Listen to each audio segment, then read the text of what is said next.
Today there are important updates from the Kursk direction. Here, the ongoing battle in the Kursk region has seen Russian forces desperately attempting to hold the Ukrainian offensive at any cost, resorting once again to their North Korean allies for help. This left Ukrainians unimpressed as they steamrolled through another North Korean human wave, even after they ran out of ammunition. The main Russian objective is to prevent Ukrainian forces from penetrating deeper into strategic areas, particularly the larger village of Большого Солдатского. Should Ukrainians gain control of this settlement, they would solidify their hold over the salient, complicating Russian logistics and making counteroffensives even costlier and less effective. This is because the many houses in Большое Солдатское and the surrounding settlements provide excellent concealment for both the Ukrainian soldiers and their logistics, allowing them to spread out their forces more. The stakes are high, as Ukrainian consolidation in this area would make it significantly harder for Russian forces to slice off sections of the salient or encircle its northern part without incurring devastating losses. To achieve this goal, Russian commanders urgently redeployed North Korean forces from positions near Novoivanovka and Kruglenkoe to the eastern side of the salient. These forces were thrown into a counteroffensive role in a bid to stall the Ukrainian advance. This hasty redeployment highlights the growing desperation of Russian troops who publicly say everything is under control but continue to rely on inexperienced foreign units to bolster their severely depleted ranks.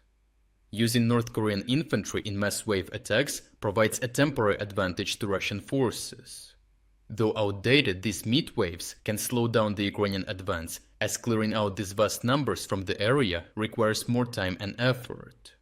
Such delay could allow Russian forces to deploy reinforcements, using Большое Солдатское as a logistical hub. However, the disadvantages of this approach are stark. North Korean units, already battered and under strength from previous engagements, also lack artillery and mechanized support, essential for sustained combat due to their improper integration into Russian forces. As a result, they were forced to rely on infantry assaults against well-prepared Ukrainian mechanized units, which was a strategy destined to fail. Ukrainian forces capitalized on the weaknesses of the North Korean units. Equipped with advanced drone surveillance and electronic warfare systems, Ukrainian units meticulously dismantled enemy positions and intercepted counterattacks with surgical precision. North Korean units, already demoralized and poorly equipped, found themselves outmatched. Even in cases where Ukrainian units ran out of ammunition, they found a brutal solution. One striking example comes from a geolocated video showing how a Ukrainian Striker armored fighting vehicle operated by the 80th Air Assault Brigade is physically running over enemy soldiers after exhausting its ammunition. This bold maneuver underscored the disparity in combat effectiveness between the two sides, as even against Russian units, Ukrainians would immediately be targeted by FPV drones or anti-tank weapons. The Ukrainian offensive in Kursk serves both military and political objectives.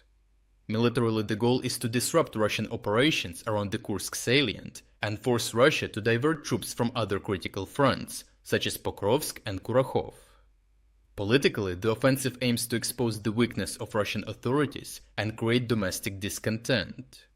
Each Ukrainian gain in Kursk is a symbolic blow to Russian leadership, undermining President Vladimir Putin's image at home and abroad. Military experts estimate the operation's objectives to be 30% military impact and 70% political impact, reflecting Ukraine's strategic approach to warfare. Overall, the repeated obliteration of North Korean units in Kursk exemplifies Ukraine's ability to exploit Russian vulnerabilities, such as lack of support with artillery and mechanized vehicles, while maintaining momentum in its renewed offensive. The battle underscores Russia's growing reliance on poorly supported units and the unsustainable nature of their defensive strategies. This failure left the North Koreans isolated and vulnerable, reducing their role to little more than cannon fodder. By advancing on Большое Солдатское, Ukrainians threaten to reshape the tactical landscape and deliver a powerful political message.